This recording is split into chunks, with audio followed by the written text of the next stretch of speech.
हाँ भाई, कल मैंने आपको करवाया था गोस लॉ या गोस थ्योरम करवाई थी, ठीक है। उससे आगे देखते हैं आज। यहां तक सबको समझ में आ गया ना भाई? गोस लॉ सभी को समझ में आ गया था? हम्म।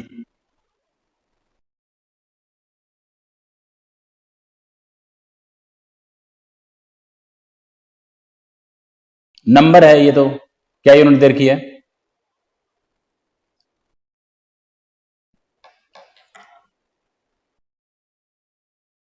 नंबर है वैसे तो, ये नंबर नंबर यूनिट लेस होना चाहिए नंबर तो। कोई बात नहीं, मैं उसको देखता हूँ भाई। और इसके अलावा और कोई प्रॉब्लम किसी को? इसके अलावा और कोई प्रॉब्लम किसी को कल वाले टॉपिक में? देखो नेक्स्ट, देखिए आगे देखो, आगे देखिए। आज का जो टॉपिक है वो है first topic, deduction of Coulomb's law from goes theorem और गोस लॉ। जो आज का टॉपिक है वे आपने डिडक्शन करना है। किसका डिडक्शन करना है आपने? कूलम्ब्स लॉ को डिडक्ट करना है आपने, निकालना है। किससे निकालना है? गोस थ्योरम का यूज करके। गोस थ्योरम का यूज करके आपने कूलम्ब्स लॉ को निकालना है, ठीक है। देखिए क्या करेंगे आज हम। Let we have two charges Q1 and Q2 separated by a distance R। मान लिया हमारे पास दो चार्ज हैं। एक चार्ज क्या है? Q1 है। एक चार्ज क्या है? Q1। और दूसरा चार्ज क्या ले लिया मैंने? Q2। सपोज मैंने एक चार्ज ले लिया Q2, ठीक है। एक है Q2 चार्ज आपका, ठीक है। इनके बीच में जो सेपरेशन है वो क्या है? इनके बीच में जो सेपरेशन है वो क्या है? R। Let the R is separation between them। This is the separation between them। अब जैसे मैंने कल आपको बताया था कि Q1 एक चार्ज है और आपको पता है ये पॉजिटिव चार्ज है, Q2 भी मान लिया एक पॉजिटिव चार्ज है। तो जो ये Q1 चार्ज है ये इलेक्ट्रिक फील्ड लाइन प्रोड्यूस करेगा, और इसकी इलेक्ट्रिक फील्ड लाइन है जो प्रत्येक डायरेक्शन में, जैसे मैं यहाँ पे अगर Q1 चार्ज है मेरे पास, तो इससे प्रत्येक डायरेक्शन में थ्री डायमेंशन के अंदर इलेक्ट्रिक फील्ड लाइन प्रोड्यूस होगी। इस साइड भी, इस साइड भी, इस साइड भी, नीचे भी, हर दिशा में, ठीक है। यानी सपोज करते हैं कि अगर Q1 जो चार्ज है, एक हमारे पास एक स्फीयर है, लाइक फुटबॉल है हमारे पास, उसके सेंटर के ऊपर बिल्कुल क्या चार्ज रखा हुआ है? Q1 चार्ज रखा हुआ है। तो वो फुटबॉल के सरफेस के प्रत्येक पॉइंट पे इलेक्ट्रिक फील्ड लाइन छोड़ रहा है, उसके सरफेस की तरफ फील्ड लाइन छोड़ रहा है। तो कल मैंने आपको बताया था कि जैसे Q1 एक चार्ज है, कल भी मैंने बताया था, कल हमने Q चार्ज लिया था, तो हमने एक ऐसा सरफेस सिलेक्ट करना था जिससे Q1 चार्ज से जिसका प्रत्येक जो पॉइंट है वो इक्वल डिस्टेंस के ऊपर हो। तो वो जो शेप बनी थी वो क्या बनी थी? स्फीयर बनी थी। और उसको मैंने कल क्या बोला था? गोशन सरफेस है। जैसे कल मैंने बोला था गोस थ्योरम में, ऐसे ही जैसे ये Q1 चार्ज है, ये Q2 चार्ज, मैंने दो पॉजिटिव चार्ज लिए, इनके बीच की डिस्टेंस कितनी है? R है। तो अब मेरे को करना क्या है? बिकॉज जो Q1 है वो अपने जो जिस पॉइंट पे ये है उस पॉइंट से इलेक्ट्रिक फील्ड लाइन प्रोड्यूस करेगा हर डायरेक्शन के अंदर। और हम एक ऐसा सरफेस अगर मान लें, देखें कि कौन सा सरफेस होगा जिसका प्रत्येक पॉइंट Q1 से सेम डिस्टेंस के ऊपर होगा, तो वो अगेन क्या होगा? स्फीयर होगा। और उसको हम क्या बोलेंगे? गोशियन सरफेस बोलेंगे। क्या बोलेंगे उसको? Gaussian surface. और हम ये मान लेंगे कि जो Q2 पॉइंट लिया गया है, Q2 चार्ज दिया गया है, ये उसी गोशियन सरफेस के ऊपर है, गोशियन सरफेस के ऊपर है। तो यहाँ पे एक गोशियन सरफेस है जो वो ड्रा कर देता हूं ऐसे करके, ठीक है। जिसका सेंटर क्या होगा? Q1 charge. जिसका सेंटर क्या होगा? Q1 charge. ऐसे करके ये जो मैंने एक स्फीयर ड्रा कर दिया, जैसे ये मैंने अभी ड्रा करता है लाइक दिस, ये मैंने जो स्फीयर ड्रा करा है, ये देखो, ये जो है वैसे तो सर्कल दिख रहा है आपको, लेकिन ये वास्तव में क्या है? स्फीयर है। क्योंकि बोर्ड टू डायमेंशन होता है, थ्री डायमेंशन डायग्राम आप नहीं बना सकते, लेकिन ये क्या है? स्फीयर है। This is a sphere. ये स्फीयर है और थ्री डायमेंशन है ये, ठीक है। जैसे कि फुटबॉल है, उसके सेंटर पे हमने Q1 चार्ज रखा हुआ है, और उस फुटबॉल की रेडियस कितनी है? R।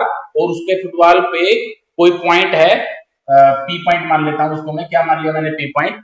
और ये P पॉइंट के ऊपर उसका क्या है, कौन सा चार्ज रखा हुआ है, Q2 चार्ज रखा हुआ है। इसका मतलब Q1 और Q2 के बीच में स्पेस कितना हो गया, R डिस्टेंस। मैं इसको ऐसे ही मान सकता हूँ भाई ये क्या है, R वेक्टर है मान लिया, और R कैप की डायरेक्शन फिर क्या होगी, बाहर की दिशा में होगी, जैसे कल मैंने आपको बताया था।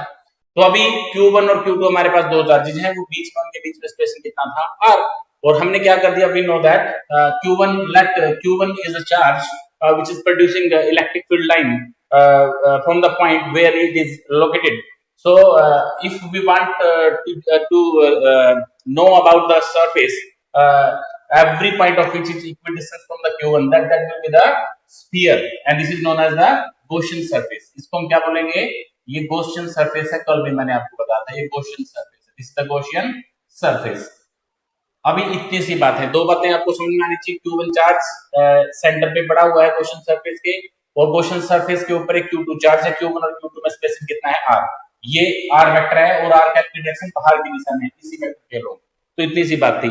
तो अभी अगर हम गोस थ्योरम का यहाँ पे यूज करें, कल according to the Gauss theorem we know that the total electric flux linked to any surface is 1 by epsilon naught time the total charge enclosed by it। Means ये आपका क्वेश्चन सरफेस है, जैसे जिसको मैं S बोल देता हूं मान लिया।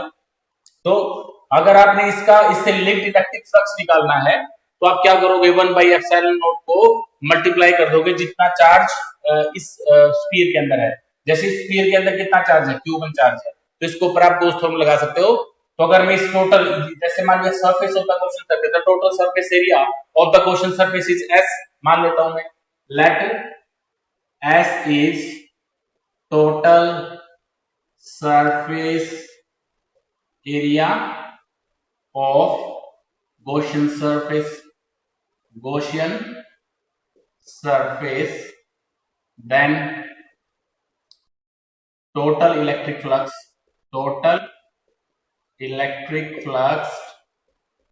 linked to surface S by Gauss theorem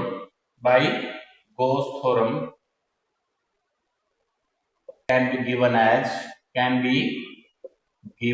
कल मैंने आपको बताया था टोटल इलेक्ट्रिक फ्लक्स मान लिया मेरे को निकालना है, फाई मेरे को निकालना है। तो मैंने कल आपको बताया था भाई जो टोटल इलेक्ट्रिक फ्लक्स है वो ऐसे होता है, हम इसका इंटीग्रेशन ले लेंगे through whole surface and EDS, और वो कितना होगा 1 by epsilon naught, कल मैंने आपको बताया था 1 by epsilon naught। और इस गॉसियन सरफेस ने कितना चार्ज इनक्लोज करा है, Q1, क्योंकि ये Q2 चार्ज उसके सरफेस पे है, अंदर नहीं है, तो इसने कितना चार्ज इनक्लोज करा है, Q2। तो इसको अगर मैं आगे बढ़ाऊं तो मैं इसको कुछ ऐसा लिखूंगा, EDS is equal to Q2 by epsilon naught। epsilon naught is known as the absolute permittivity of the free space। ये गोस थ्योरम है। कल बस यहाँ पे Q चार्ज था, आज यहाँ पे Q2 चार्ज है, और कोई फर्क नहीं है। अब आपको पता है कि अगर ये Q1 चार्ज अगर इसके सेंटर पे रखा हुआ है, स्फीयर के सेंटर पे रखा हुआ है, तो इलेक्ट्रिक फील्ड लाइन बाहर की तरफ आएंगे। तो इलेक्ट्रिक फील्ड लाइंस जो है बाहर की तरफ आएंगे, इसका मतलब इलेक्ट्रिक फील्ड इंटेंसिटी की डायरेक्शन फुटबॉल का जो प्रत्येक पॉइंट है, स्फीयर का जो प्रत्येक पॉइंट है, उससे बाहर की तरफ जाएंगे। ऐसा करके उससे बाहर की तरफ जाएंगे, हर दिशा में बाहर की तरफ जाएंगे। तो यहाँ पे अगर मैं P पॉइंट पे इलेक्ट्रिक फील्ड इंटेंसिटी की डायरेक्शन चाहता हूँ, तो वो भी क्या आएगी, बाहर की दिशा में आएगी। जैसे कल अज्यूम करा था मैंने, let ds is small area element on surface S like this। किसी P पॉइंट पे मान लेता हूं, ये सरफेस मैंने ds मान लिया। ये मैंने क्या सरफेस मान लिया, ds is the small area element on the whole surface of the sphere। we can say football मतलब फुटबॉल पे मैंने कोई एक बिंदु से बना दी, कई इकट्ठा कर दिया मैंने, स्फीयर सा बना दिया, छोटा सा सर्कल सा बना दिया, मान लिया वो ds है। वो क्या है, ds है। और मैंने आपको बताया था जैसे ds है, अगर मैं नॉर्मल वेक्टर खींचूंगा वो भी परपेंडिकुलर वेक्टर होता है, उस एरिया के परपेंडिकुलर वेक्टर। अगर मैं फुटबॉल पे कोई भी एक एरिया लेता हूं तो उसका नॉर्मल वेक्टर में खींचूंगा तो बाहर की तरफ आएगा, इलेक्ट्रिक फील्ड इंटेंसिटी बाहर की तरफ, और एन वेक्टर जो लेंगे आप उसको एरिया वेक्टर का। कल मैंने आपको बताया था कि कोई भी जो एरिया वेक्टर होता है वो होता है उसका magnitude into perpendicular vector which is unit vector which is perpendicular to the area. तो ये ds मैंने ये लिया है, तो ds के perpendicular vector n cap vector है, ठीक है। तो here we are easily observing that the angle between n cap and e vector is of 0 degree. तो इनके बीच में कितना डिग्री का एंगल है? 0 डिग्री का एंगल है। तो अगर मैं इसको प्रोसीड करूं, इसको मैं प्रोसीड करता हूं like this, E dot ds means A dot B, दो वेक्टर का डॉट प्रोडक्ट है। दो वेक्टर के डॉट प्रोडक्ट कैसे बोलेंगे? पहले वेक्टर का मैग्नीट्यूड E, दूसरे वेक्टर का magnitude ds and cosine of the theta between them, इनके बीच में कितना degree? 0 degree, q2 by epsilon naught। तो this is the cos 0 degree. cos 0 की वैल्यू आपको पता है 1 होती है, ठीक है। अब ये E है वो फिक्स होता है, वो बाहर की तरफ आएगा। और अब हम इसका इंटीग्रेशन ले लेंगे और all surface q2 by epsilon naught। we know that this is the sphere and having radius r। तो इसकी वैल्यू कितनी बनेगी? इसकी वैल्यू बनेगी the total surface area of the sphere will be equal to 4 pi r square, 4 pi r square q2 by epsilon naught, q2 by epsilon naught। तो E is equal to q2 by 4 pi r square के नीचे आ जाएगा epsilon naught। This is the electric field intensity। This is the electric field intensity at point P। This is the electric field intensity due to charge Q1 at point P। At point P। तो हमें पता है अगर मेरे को force निकालना है, force, अगर मेरे को फोर्स चाहिए, force experienced by charge Q2 at point P। अगर मैं आपसे पूछूं कि फोर्स निकालो, आप क्या निकालो? आप फोर्स निकालो F। क्या निकालो? आप फोर्स निकालो जो फोर्स इस Q2 चार्ज ने एक्सपीरियंस किया हुआ है Q2 के इलेक्ट्रिक फील्ड के कारण। तो मैंने आपको बता रखा है इलेक्ट्रिक फील्ड इंटेंसिटी का फॉर्मूला क्या होता है? Force by charge, force by charge. तो फोर्स का फॉर्मूला कितना आएगा? Electric field intensity into charge, electric field intensity into charge. तो मैं यहाँ पे जो फोर्स निकालूंगा, इलेक्ट्रिक फील्ड इंटेंसिटी कितनी है मेरी? E, और यहाँ पे P पॉइंट के ऊपर चार्ज कितना है? Q2। कितना है? Q2। तो इसका ये मतलब हो जाएगा, यहाँ जाओ तो हमारा फोर्स कितना आ जाएगा? E into Q2, E into Q2। और E की वैल्यू हमने निकाल रखी है मेरी, वो कितनी है? Q2 by 4 pi epsilon not R square, ठीक है। और इंटू कितना हो जाएगा? ये Q1 Q2 था भाई, ठीक है। तो Q1 था, ये कितना था? Q1 था भाई यहाँ पे, क्योंकि इसने इनक्लोज कितना चार्ज कर रखा था? Q1 चार्ज इनक्लोज कर रखा था, Q1। और यहाँ पे कितना आएगा? Q1। ये बात आप समझ गए होंगे, क्योंकि इसने कितना चार्ज इनक्लोज कर रखा है? Q1 चार्ज इनक्लोज कर रखा है। Q1 है ये Q1 है। ये कितना है? Q1।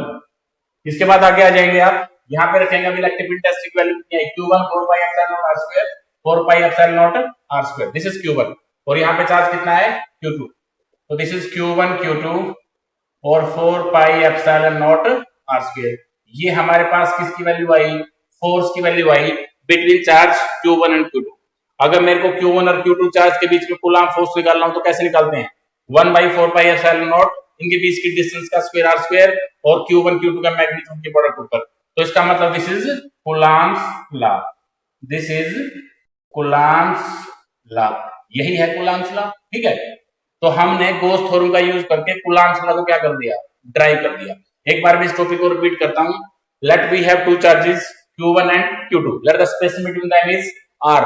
so this is R, and I want find out the Gaussian surface for the charge Q1, and the sphere which is having a distance R from the Q1 is the Gaussian surface for this Q1 charge, because every point of this sphere will be equidistant from the point Q1, that is O point, that is O point where Q1 is placed, where Q1 is placed. So S is our Gaussian surface such that Q2 charge is placed at point P.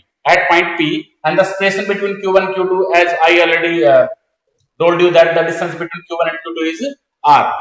So then we can say that this is the Gaussian surface, and Q1 charge is placed at the center of this Gaussian surface.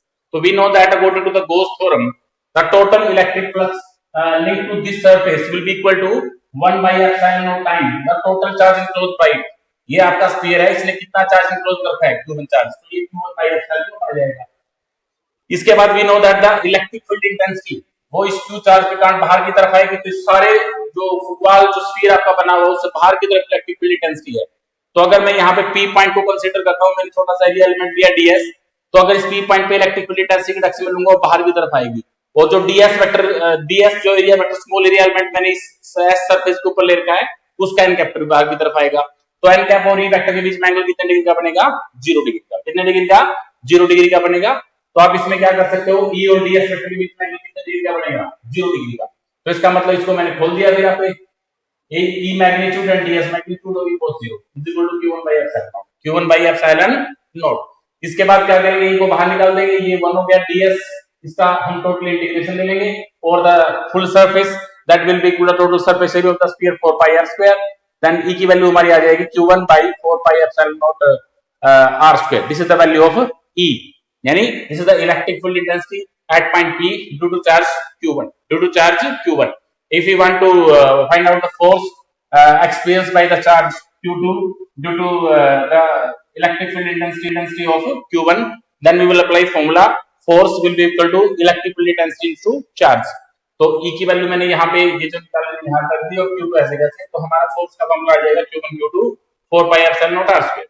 तो this is the same formula as we received from the Coulomb's law expression। जो Coulomb's law expression था उसमें हमने जो formula receive करा था वही formula है। तो we are now able to find out to deduce the formula for the Coulomb's force from the Gauss law। तो we can deduce Gauss theorem from the Coulomb's law from the Gauss theorem। तो this is very very easy expression. तो ये था, हमें ये topic समझ में आया सभी को? अरे ये टॉपिक सभी को समझ में आ गया क्या? सभी को 100% समझ में आ गया होगा तो? अरे सभी क्यों नहीं बोल रहे? सभी को आ गया? अभी कितने बच्चे हैं? कहीं से पूछना हो पूछ सकता है कोई भी, कहीं से समझ में ना आया हो तो पूछ सकता है भाई, या समझ में आ गया सभी को? ओके, अभी कितने पार्टिसिपेंट हैं? टोटल बच्चे कितने हैं अभी?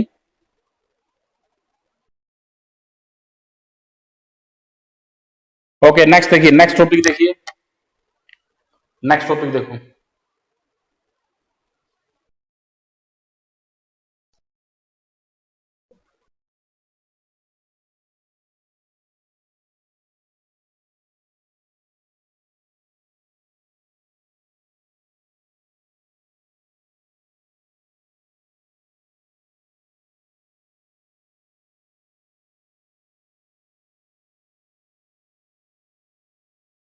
नेक्स्ट टॉपिक है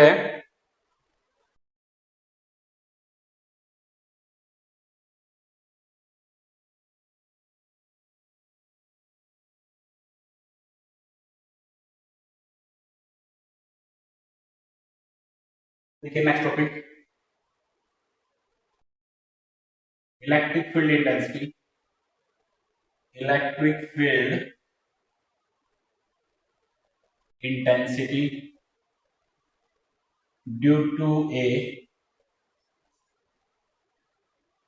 infinite uniformly charged wire और लाइन आपने इलेक्ट्रिक फील्ड इंटेंसिटी निकालनी है, किसके कारण? एक इनफाइनाइट लेंथ की यूनिफॉर्मली चार्ज वायर है। मींस जैसे कैसे? सपोज वायर तो मेरे पास है नहीं भैया, करता हूं कुछ। ये देखो, ये जैसे एक वायर है, ये क्या है? वायर। अभी आप देख रहे हैं इसमें तो आपको पता है कि ये इसका एक एंड है, ये इसका एंड है, एक एंड ये, एक एंड ये, इसका मतलब आपको पता है इसकी लेंथ फाइनाइट है। लेकिन अगर ऐसा हो जाए कि आपको ये नहीं पता हो कि इसका ये एंड और ये एंड कितनी दूर है, मतलब इनफाइनाइट लेंथ पे ये भी कहीं तक चला गया और ये भी कहीं तक चला गया, तो ये आपके पास एक वायर है जिसकी लेंथ, इसका मतलब फिर क्या हो जाएगी? इनफाइनाइट। अगर आपको ये नहीं पता हो कि इसका एंड कहाँ है और इसका एंड कहाँ है, इनफाइनाइट लेंथ तक जाते रहेंगे, वो भी जाता रहेगा, तो इसका मतलब ये वायर है अभी आपके पास, ठीक है। और अभी जो हम वायर लेंगे उसकी कंडीशन क्या है? उसकी लेंथ इनफाइनाइट हो, पहली बात। और दूसरी बात क्या है? दूसरी बात ये है कि ये यूनिफॉर्मली चार्ज है। ये क्या है, यूनिफॉर्मली चार्ज है। मींस जो लीनियर चार्ज डेंसिटी रहेगी वो हर एक पॉइंट के ऊपर क्या रहेगी, इसके सेम रहेगी। मतलब जो डिस्ट्रीब्यूशन ऑफ चार्ज है हर जगह इस वायर के ऊपर क्या है, वो सेम है। वो क्या है, सेम है। तो अभी इस इनफाइनाइट लेंथ की यूनिफॉर्मली चार्ज वायर और लाइन के कारण आपको इलेक्ट्रिक फील्ड इंटेंसिटी निकालनी है। तो कैसे करेंगे, देखिए इलेक्ट्रिक फील्ड इंटेंसिटी कैसे निकालेंगे। देखिए suppose this is your wire like this, ये आपकी वायर है, this is wire, dot dot dot dot dot dot means infinite length है, और dot dot dot dot dot means ये इनफाइनाइट लेंथ, ठीक है। इनकी जो लेंथ है वो इनफाइनाइट, ठीक है। अभी मान लिया ये मैं 2 पॉइंट वैसे ही ले लिए मैंने, वैसे ये लेंथ का हमें पता नहीं है कहां चली गई, और इस लेंथ का भी पता नहीं है कहां चली गई, ठीक है। लेकिन फिर भी मैंने इसका जो यूनिफॉर्मली चार्ज जो इनफाइनाइट लेंथ की वायर और जो लाइन है उसका मैंने एक टुकड़ा है वो जूम कर लिया, उसको मैं लिख देता हूं, यहाँ पे मैंने इसको लिखा ए और यहाँ पे मैं उसको लिख देता हूं बी। लेकिन ये यूनिफॉर्मली चार्ज है, मींस इसके ऊपर आपने सपोज करो पॉजिटिव चार्ज डिस्ट्रीब्यूट करता है, तो हर जगह ये यूनिफॉर्मली चार्ज वायर है, ठीक है। ये यूनिफॉर्मली चार्ज वायर है, यानी लीनियर चार्ज डेंसिटी है तो वो हर जगह क्या होगी, सेम। यानी इसके ऊपर जो लीनियर चार्ज डेंसिटी होगी, लीनियर चार्ज डेंसिटी जिसको मैं क्या बोलता हूं, लैम्डा बोलेंगे, वो क्या होगी, सेम। क्या होगी, सेम। लीनियर चार्ज डेंसिटी का भी आपको पता नहीं होगा। लीनियर चार्ज डेंसिटी क्या होती है, जैसे लैम्डा वो होगी charge by length, charge by length, charge by length, charge by length. Lambda क्या होता है, यूनिफॉर्म चार्ज डेंसिटी बोलते हैं उसको, वो यूनिफॉर्म है, सेम है। मतलब लीनियर चार्ज डेंसिटी को हम लैम्डा से रिप्रेजेंट करते हैं, लीनियर चार्ज डेंसिटी को हम लैम्डा से रिप्रेजेंट करते हैं, और उसका फॉर्मूला बनेगा charge by length, charge by length. हम सपोज कर लेते हैं कि वैसे तो जो ये वायर है आपकी वो इनफाइनाइट लेंथ की है, लेकिन मैंने उसके ऊपर 2 पॉइंट लिए ए और बी, ए और बी। सपोज करो कि ए और बी जो पॉइंट है इनके बीच में क्यू चार्ज डिस्ट्रीब्यूट है, टोटल चार्ज वो कितना है, वो क्यू है। यानी यहां से लेकर यहां तक ये टोटल चार्ज जो इसके ऊपर डिस्ट्रीब्यूट है वो चार्ज कितना है, क्यू है, Q. This is the Q charge enclosed, this is the q charge which is distributed from point A to point B on the uniformly charged infinite length wire or line, wire or line means यहां से लेकर यहां तक q charge। और मैंने आपको बताया था लीनियर चार्ज डेंसिटी कितनी है, लैम्डा। तो we can say that lambda की वैल्यू कितनी बनेगी, लैम्डा आपका बनेगा charge by length, charge by length. और ये लेंथ मैंने कितनी मान ली, मान लिया इसकी लेंथ मैंने मान ली एल, एल। अगर मैं मान लेता हूं तो मेरे पास q की वैल्यू कितनी आ जाएगी, यहां से q की वैल्यू आ जाएगी लैम्डा एल, q की वैल्यू कितनी आ जाएगी, लैम्डा एल। अभी मेरे को क्या करना है, देखिए पहले जो मैंने आपको केस करवाया था, ध्यान देना, ये समझने की बात है। एक मात्र फर्स्ट जो गोस थोर मैंने करवाई थी वहां पे जो क्यू चार्ज था आपका एक पॉइंट पे सेंटर था, और हमने एक ऐसे सरफेस को अज्यूम करना था जिसका प्रत्येक पॉइंट उस चार्ज से क्या था, इक्वी डिस्टेंस था। तो उसकी शेप क्या बनी थी, उसके लिए गॉसियन सरफेस क्या बन गया था, स्फीयर। क्योंकि अगर हम उस चार्ज को उस स्फीयर के सेंटर में रख देंगे तो उस स्फीयर का प्रत्येक पॉइंट उस चार्ज से क्या था, इक्वी डिस्टेंस था। बट अभी क्या है, हमारे पास है तार, हमारे पास क्या है, ये तार है। सपोज ये ए बी लेंथ की वायर है जो व्हाइट कलर की है, दिस पॉइंट ए या दिस पॉइंट बी। अभी हमने इसके लिए गॉसियन सरफेस अज्यूम करना है। क्या लेना है इसके लिए, गॉसियन सरफेस लेना है जो इसके प्रत्येक पॉइंट से क्या हो, इसके ऊपर जो प्रत्येक पॉइंट है, वहां तो एक पॉइंट चार्ज था आपका, पॉइंट चार्ज से इक्वी डिस्टेंस जो ऐसा सरफेस जो पॉइंट चार्ज से सेम डिस्टेंस के ऊपर तो स्फीयर बन गया था। लेकिन अब की बार क्या है, ये क्यू चार्ज पॉइंट पे नहीं है, ये क्यू चार्ज ए से बी तक डिस्ट्रीब्यूट है। मींस इस तार से इक्वी डिस्टेंस पॉइंट ऐसा सरफेस लेना है जो इस चार्ज के प्रत्येक पॉइंट से क्या हो, इक्वी डिस्टेंस हो। क्या है, इस तार के प्रत्येक पॉइंट से क्या हो, इक्वी डिस्टेंस हो। ऐसी हमने शेप लेनी है, तो वो शेप क्या होगी, सिलेंडर होगी। क्या होगी, सिलेंडर। सिलेंडर कैसे होगी, सिलेंडर ऐसे होगी, मींस अभी मेरे पास कुछ है नहीं पकड़ने का। जैसे ये अगर मैं कोई मतलब मान लिया डब्बा है, गोल डब्बा लंबे वाला, अगर उसके सेंटर पे रख दूं मैं इसको, उसके सेंटर पे अगर मैं रख दूंगा इसको, तो इसका मतलब उसका जो प्रत्येक पॉइंट है वो उससे क्या हो जाएगा, इक्वी डिस्टेंस हो जाएगा। मेरे को कुछ नजर आ नहीं रहा भैया कुछ भी ना, अदरवाइज मैं बता देता हूँ। तो आप तो समझ तो गई होगे मेरे ख्याल में। जैसे ये सेंटर है, ये आपका वायर है, ये क्या है आपका वायर, सपोज करो ये आपका वायर है। अब आप क्या करोगे, ये इसके चारों ओर मैंने एक सिलेंडर बना दिया, आर डिस्टेंस का सिलेंडर ले लिया। सिलेंडर बोलते हो बेलन, बेलन वो नहीं है मतलब रोटी बनाने वाला बेलन नहीं, बेलन सिलेंडर। तो इससे आर डिस्टेंस के ऊपर मैं एक अज्यूम कर लेता हूँ एक सरफेस को, आर जिसकी रेडियस है, चारों ओर घुमा दिया मैंने इसको, आर डिस्टेंस को इसके चारों ओर, मतलब एक पाइप बन गई। ये जो एक पाइप ले ली मान लिया, और उस पाइप के बिल्कुल सेंटर में मैंने ये वायर रख दिया, ठीक है। अगर उस पाइप के सेंटर में ये वायर रख देता हूं मैं, तो इस तार का प्रत्येक पॉइंट उस पाइप के प्रत्येक पॉइंट से क्या होगा, इक्वी डिस्टेंस के ऊपर होगा, लाइक दिस। देखिए कैसे, ये ऐसे होगा। जैसे नाम लिया आर डिस्टेंस ले लिया मैंने, यहां से यहां तक आर डिस्टेंस। ये सिलेंडर है भैया, आपको दिखेगा तो नहीं क्योंकि ये भी 3 डायमेंशन पिक्चर है। तो ये मैंने अभी यहाँ पे एक सिलेंडर बना दिया ऐसे करके, ठीक है। और यहाँ भी मैं एक सिलेंडर बना देता हूँ ऐसे करके। अब मेरी बात को आप समझ गए होंगे। ये आपकी तार है, ये इसके चारों ओर है, इसके चारों ओर, यानी जो पाइप है उसके सेंटर में तार है ये। तो जो पाइप है उसका जो प्रत्येक पॉइंट है, उसका जो प्रत्येक पॉइंट है वो तार से तो सेम डिस्टेंस आर डिस्टेंस पे होगा। Let this distance as in r distance, ये आर डिस्टेंस होगी, और ये डिस्टेंस भी कितनी होगी, आर डिस्टेंस होगी। मींस इस बेलन का, जैसे ये बेलन है सपोज करो आपका, ये सिलेंडर है और उसके बिल्कुल सेंटर में से तार निकाल दिया मैंने। तो ये जो मैं कोई भी यहाँ पे जो कोई भी पॉइंट ले लूंगा, कोई पॉइंट, वो तार से, तार तो इसके सेंटर में से निकल गया। तो इस बेलन का जो प्रत्येक पॉइंट है वो तार से क्या है, आर डिस्टेंस के ऊपर है। तो ये हमारा क्या बन जाएगा, गॉसियन सरफेस बन जाएगा। ये हमारा क्या बन जाएगा, गॉसियन सरफेस बन जाएगा। हमें समझ में आया ये गॉसियन सरफेस? अरे समझ में आया क्या भाई, सिलेंडर मैंने गॉसियन सरफेस क्यों लिया, क्योंकि जो ये लीनियर चार्ज मैंने लिया है, जो चार्ज यहाँ पे लाइन पे डिस्ट्रीब्यूट है, क्यू चार्ज, सिलेंडर का ही प्रत्येक पॉइंट हो सकता है जो इस तार से क्या हो, सेम डिस्टेंस के ऊपर हो। इसका मतलब गॉसियन सरफेस क्या बनेगा आपकी बार, सिलेंडर बनेगा। समझ में आ गई ना सबको? ओके देखिए नेक्स्ट, अभी नेक्स्ट देखिए।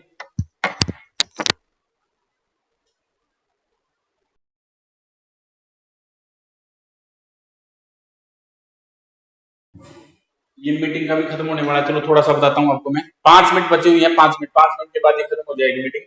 तो अभी देखिए इसमें आपको 5 मिनट में आइडिया आ जाएगा सारा। ये आपका देखिए ये लंबा इनफाइनाइट लेंथ का तार था, उसका मैंने एक टुकड़ा ले लिया ए बी, जिसके ऊपर टोटल चार्ज क्यू मान लिया डिस्ट्रीब्यूट हो रखा है, और लैम्डा जो है वो लीनियर चार्ज डेंसिटी है। तो लीनियर चार्ज डेंसिटी होती है चार्ज बाई लेंथ, इसकी लेंथ मैंने क्या मान ली, N. Then we have to find out the Gaussian surface at every point of which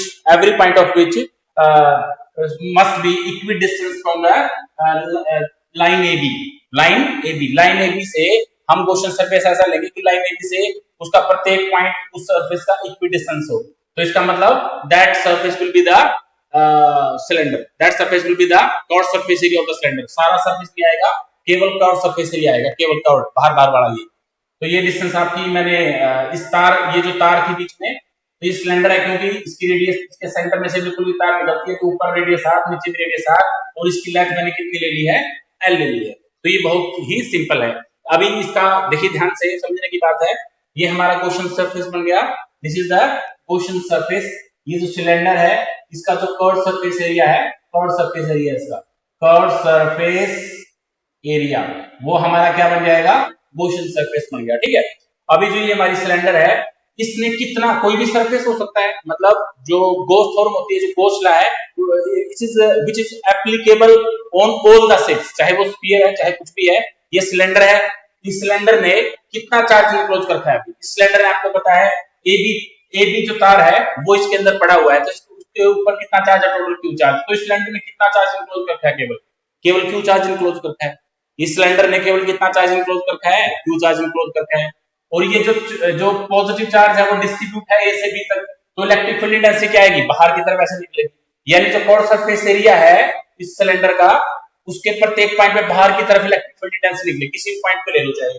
suppose कर लिया मैंने यहाँ पे एक एरिया एलिमेंट लिया, मैंने एक एरिया एलिमेंट लिया किसके ऊपर, इसके गॉसियन सरफेस के ऊपर, curve surface area of cylinder के ऊपर। ये मैंने ds ले लिया, ये मैंने क्या ले लिया, ds। आपको पता है ये डिस्टेंस कितनी है, आपको पता ही है, r डिस्टेंस है, कितनी डिस्टेंस है यहाँ से, लेकिन यहाँ तक कोई पॉइंट ले सकते हो, r डिस्टेंस है।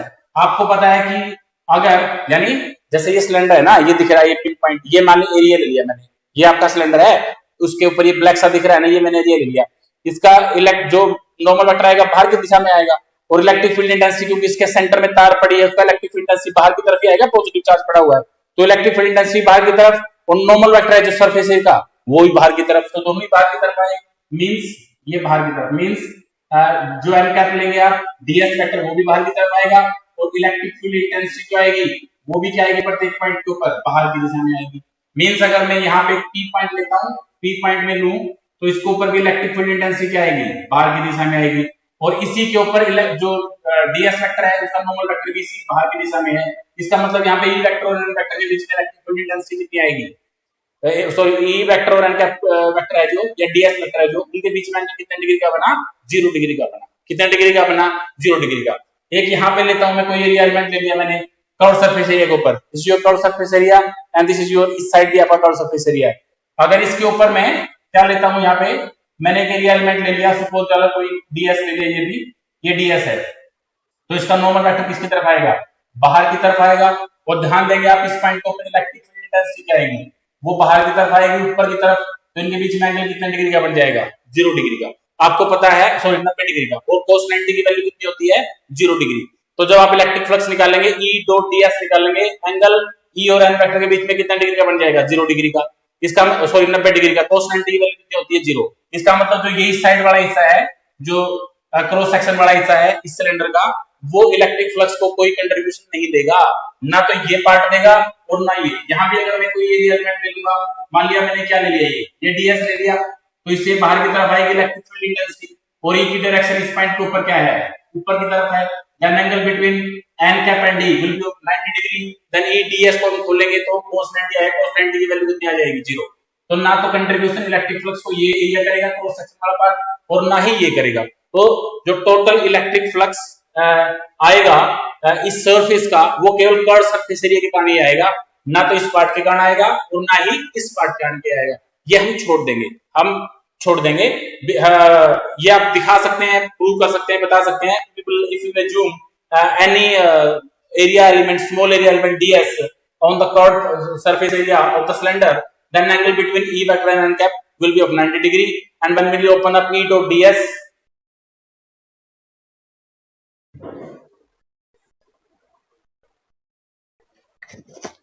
हाँ भाई आवाज वगैरह आ रही है सभी को, हेलो, ओके। देखिए नेक्स्ट, अभी हमने क्या करना है, टोटल इलेक्ट्रिक फ्लक्स निकालना बचता है बस हमारा। देखिए हम निकालेंगे अभी total electric flux, total electric flux link to surface S of the cylinder, तो जो एस सरफेस एरिया है ये मान रखा है मैंने केवल कर्व सरफेस एरिया, बिकॉज जो क्रॉस सेक्शन पार्ट है इस सिलेंडर का वो इलेक्ट्रिक फ्लक्स कंट्रीब्यूट नहीं करता, वो आप ऑलरेडी पहले ही 0 दिखा चुके हैं, ठीक है। तो अब मेरे को टोटल इलेक्ट्रिक फ्लक्स निकालना है, तो मैं क्या करूंगा अभी, वही E dot ds according to the Gauss form, E dot ds। अब ध्यान दीजिए इस सिलेंडर ने कितना चार्ज इनक्लोज कर रखा है, मैंने आपको बताया था A और B जो है पॉइंट इस सिलेंडर के अंदर है, इसमें टोटल चार्ज क्यों डिस्ट्रीब्यूट कर रखा है आपने, तो इसका मतलब इसमें क्यों चार्ज क्या कर रखा है, इनक्लोज कर रखा है, तो ये आ जाएगा Q by epsilon naught according to the Gauss form. According to the Gauss theorem, the total electric flux linked to any surface is 1 by epsilon naught times the total charge enclosed by it, and we distributed Q charge from A to B. This is a uniformly charged part of the ring AB, and the linear charge density कितनी मान लीजिए मैंने, lambda. आप Q की जगह क्या लिख सकते हो, लैम्डा LB यूज कर सकते हो, आपको आगे यूज कर लेना, अभी के लिए ये है, ठीक है। अभी मैं इसको ओपन अप करूंगा। अभी अगर आप कर्व सरफेस एरिया पे कोई भी पार्ट ले लेंगे, जैसे कोई भी मैंने एरिया एलिमेंट इस कर्व सरफेस एरिया पे ले लिया, कहीं भी ले सकता हूं, मैंने ऊपर भी लेके दिखाया था आपको, ये मान लिया ds है, तो इसका नॉर्मल वेक्टर क्या आएगा, बाहर की तरफ, n कैप बाहर की तरफ आएगा, और इस पॉइंट के ऊपर इलेक्ट्रिक फील्ड इंटेंसिटी क्या आएगी, वो भी क्या आएगी, बाहर की तरफ ही आएगी।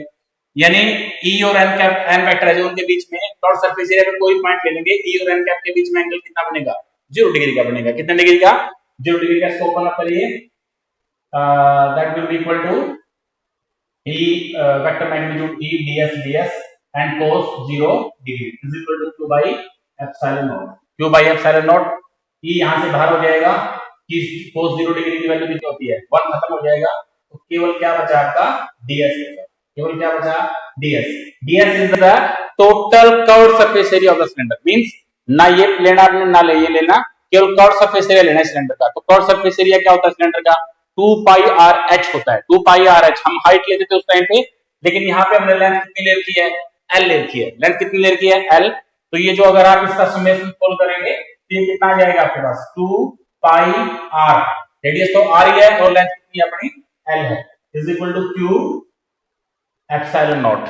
Q epsilon naught. So we can find out electric field intensity E at point P due to the uniformly charged ring of infinite length, then E is equal to Q by 2 pi r L epsilon naught। ठीक है, अभी मैंने आपको थोड़ी देर पहले बताया था Q की वैल्यू में क्या लिख सकता हूँ, लैम्डा L लिख सकता हूँ। यहाँ पे लैम्डा क्या है, लीनियर चार्ज डेंसिटी है, तो ये हो जाएगा lambda L by 2 pi r L epsilon not. अब ये L से L कट जाएगा, तो हमारे पास इलेक्ट्रिक फील्ड इंटेंसिटी की वैल्यू कितनी बची, lambda 2 pi epsilon not R। तो this is the value of electric field intensity at any point on the curved surface area of the cylinder due to uniformly charged ring or wire having infinite length। अगर अभी आपको पता है electric field intensity की direction क्या है, अगर मैं इसको वेक्टर फॉर्म में दिखाना चाहूँ, जो n वेक्टर की डायरेक्शन है, यहाँ पे एरिया वेक्टर जो आपने लिया था वही डायरेक्शन इसकी है, तो वेक्टर फॉर्म में इसको आप दिखा सकते हैं लैम्डा n कैप और लगा देना इसके पीछे 2 pi epsilon not r। This is the vector form में, मींस इलेक्ट्रिक फील्ड इंटेंसिटी हर एक पॉइंट के ऊपर, इस सिलेंडर के ऊपर बाहर की दिशा में ही है, इसमें कोई कंफ्यूजन नहीं है। अभी आप इस फॉर्मूले में आइए, लैम्डा क्या होता है, this is linear charge density, ये कांस्टेंट है, 2 कांस्टेंट है, पाई कांस्टेंट है, एप्सिलॉन नॉट भी कांस्टेंट है, तो we can write E is inversely proportional to 1 by R। E is inversely proportional to 1 by R।